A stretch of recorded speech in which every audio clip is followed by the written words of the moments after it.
Hi guys and welcome back to the channel.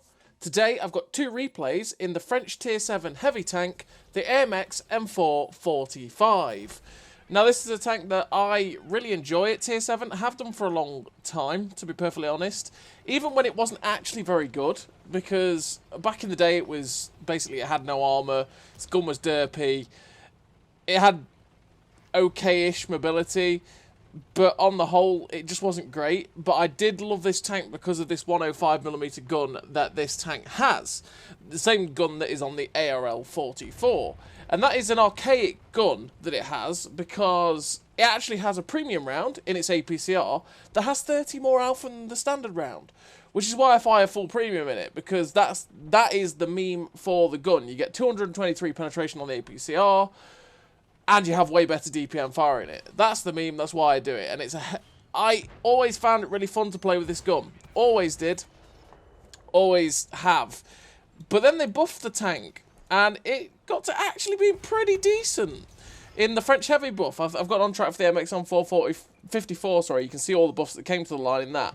But what did they do on the AMX M4 45? Well, they buffed the upper sides from 40 to 60, upper front from 90 to 120, the turret front from 110 to 150, the turret front on turret 2 from 100 to 170mm, and the aim time on the 90mm from 2.9 seconds to 2.7. Now, those buffs are massive for the tank, quite frankly, because the 90mm aim time was randomly really too high anyway, which is another reason why that gun was just a pain to use compared to this 100mm. Because while it was more accurate, it still took a long time to aim. I just always liked having the alpha. To be honest, this gun felt more like the heavy tank gun than that 90mm, because that 90mm is definitely, well, and it's the same gun that you use a lot on a fair few of the medium tanks that are premiums. It's a very medium tank gun, whereas this is definitely the heavy tank gun. Having that 330 alpha punch, the 223 pen, which is really nice, it just makes the tank really fun. And with the armour buffs, while, you know, okay, so we've got 170mm on the turret front. It's not amazing. It will still get penned, but it's not the pure butteralicious turret front that it was before. Because beforehand, they would have just had to look at you and shoot you, and they would have penned you every single time in the turret front. Now, they'll have to have at least 175 pen to go through your turret front. At least, because of RNG, you know. To reliably go through your turret front, probably 185 pen. To reliably go through it, so, you know, that you are pure butter in that way. And as you can see in this first replay, we're on Lakeville. I would never have gone to the Valley in the AMX M4 45 on Lakeville before the buff, but it's doing pretty well. You can see we bounced 2.3k damage. Also, the buffs to the sides is well appreciated because it means it doesn't get overmatched anymore by 121mm caliber guns or more. It actually can't get overmatched whatsoever by most tanks it's going to face now, realistically, which is very, very nice. On the whole, the buffs made the tank a very, very competitive Tier 7 heavy tank and made it a hell of a lot of fun to play. Now, naturally, in this first game, we are quite lucky as well. It is a Tier 8 game, but the tanks we've had to face in this valley don't have the pen. I mean, realistically, an IS-6, unless it's firing APCR, is not going to pen me hull down. Because it still has 175 pen. For some odd reason, that tank still has absolutely awful standard pen, sorry, not premium. Not the best premium rounds either. Don't know why. Nothing should have 175 pen in this day and age as its main weapon at Tier 8. But anyway, I digress. In terms of a crew on the AMX M4 45, well, it's a pretty standard heavy tank crew. I run Born Leader, Rapid Reload, Sixth Sense, Situational Awareness, Track Mechanics, Steady Aim, Snapshot, Run and Gun, Off-Road Driving.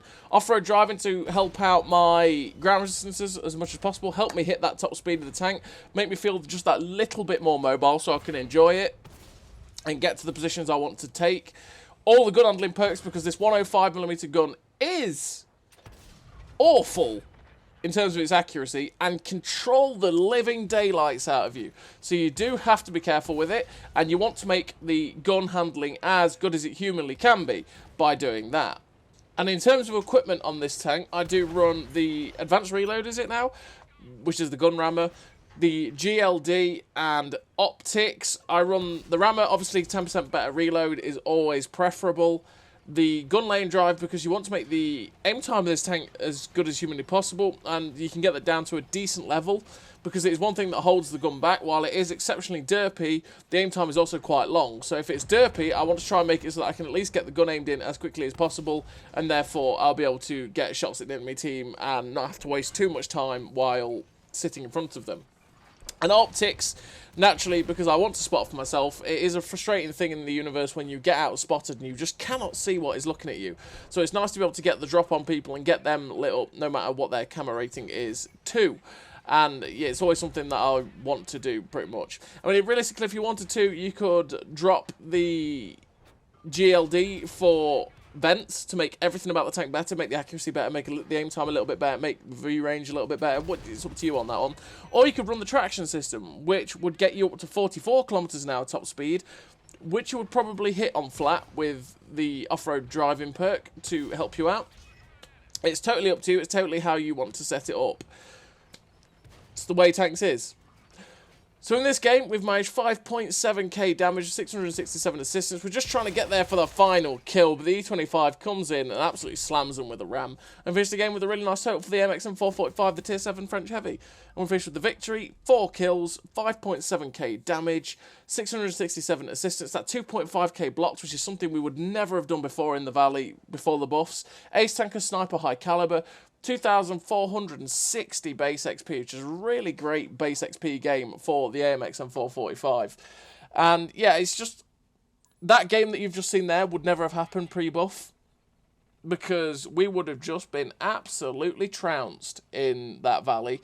The 110 armor, on the turret front would have just been butchered by everything. And naturally, like that IS-6, which kept bouncing off us with AP to the point where he started firing HE, would have penned us at least 2 or 3, 4 times before, with all the bounces he was getting off of us. Whereas with the increase of the turret with the 170, he has 175 pen, by the way, and he kept bouncing. 170 armor while hull down obviously naturally increases the angle of the armor, which increases its effectiveness, and we were able to bounce him quite a bit. It's really nice. So the second game, we're on Redshire, and on Redshire we're going to F4, and I like this position at F4 because of this. We can actually spot the people that sit on the ridge, like where this AMX M4 is, our French counterpart over there, and if they don't sit on that ridge too aggressively, you can also get shots at, really, not really spot, but you can get shots at the people along the B line that are crossing to go to that heavy tank flank. As you can see so far, we are spotting people up. We've got a shot into the side of the MX M4 The box tank gets spotted, and we get a big shot into the box tank, which is nice. And one low rolled and one high roll, because remember, this gun actually, with the APCR, has 330 alpha, as opposed to the standard AP round, which is 300.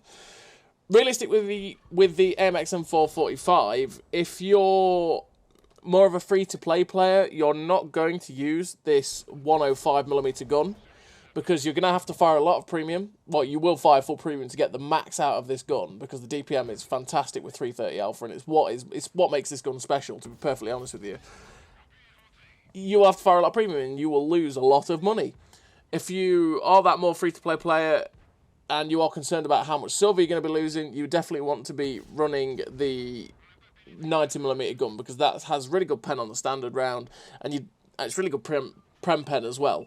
But it's really good pen on the standard round, so that means you don't have to fire premium as much, and you can make some money. So far we're up to 1,000 damage in this game. This Vanguard, and he managed to land back on his tracks. Come on. That Vanguard, we tried to get a shot into him, he ended up bouncing all his shots. Again, pre-buff AMX M4 would not have bounced those shots from that Vanguard, and we tried to get a shot into him, but he ended up hitting a rock, flipping himself, and somehow didn't lose any more hit points. Yeah, how that happened, I don't know. We do get a nice shot, though, into him for 345, just waiting for the reload, and it's like, please let me shut down this Vanguard. There we go, get out of here, you little pest, and begone. There goes a little light tank. We're up to 1,500 damage with the kill, 169 assistance. Their team is starting to crumble. As you can see, our team has won the other flank, and they're starting to push in from that flank. Unfortunately, the snapshot there on the little wheelie boy doesn't go anywhere near him. We decided, you know what, it's time. We're going to move in to get some flanking shots on this T95E2, use our gun depression, and you can see here where the gun elevation is a little bit of a letdown too. We try and get a shot into the upper plate of the E2, but unfortunately actually only track him by hitting his side tracks. Going for the rear of the E2 there to try and get some engine damage, try and get a fire, because you never know. And with the 223 penetration, we were able to go through this guy quite easily. Unfortunately, we've low-rolled twice right now, and that's making it really awkward. I kind of want to shut this guy down, but then the mutant ends up going, "Get down, Mr. President," and saves him some hit points, and we shut down the mutant completely by accident because he just drove into our shell. But this T95E2 is currently farming us, and we don't like that. But we finally managed to shut the guy down and get our second kill of the game. Something you do have to be careful with this AMX M445, by the way, is the gun depression. Because of the way the turret sort of juts, there's a jut in the armor on the side that if you turn the turret a little bit too far, you'll end up losing gun depression. So it's something you just got to be very careful of. We're not in trouble of doing that at the minute, and we get a nice shot at 367 for the low rolls we got on that E2. It's a nice high roll there on the EBR Hotchkiss, and finish the game with the epic victory.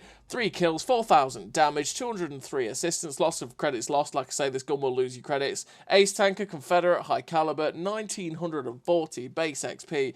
Really nice game again in the French Tier 7 heavy tank. A tank that I really enjoy. I think it's a very, very solid heavy tank since the buffs, and it can be pretty damn enjoyable. Mostly with this 100mm gun, 105mm gun, sorry, because it's definitely the heavy tanky gun than the 90mm. So as always, everybody, thank you very much for watching. I'll see you next time.